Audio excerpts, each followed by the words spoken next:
अस्सलामुअलैकुम नाज़रीन, मैं हूं आपकी मेजबान नाइला भट्टी और नजर डालते हैं आज की अहम तरीन खबरों पर।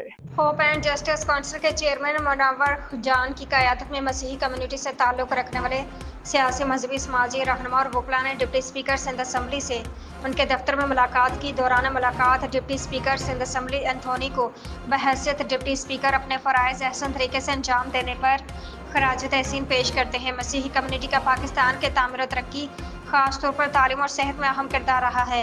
हमें नौजवानों में तालीमी शऊर को बेदार करना ताकि मुल्क की अमन और सलामती में अपना किरदार अदा कर सके।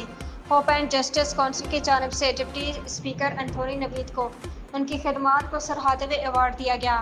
वफ्द में होप एंड जस्टिस काउंसिल के patron in chief reverend Roban Raj, senior vice chairman Zahid Farooq, secretary general Shahid Saeed Bhatti, advocate vice chairman pastor Adil Aslam, vice chairman Jamaluddin Rajput, vice chairman Noel Ejaz, deputy speaker general Javed Anjum, Michael John और दीगर लोग शामिल थे।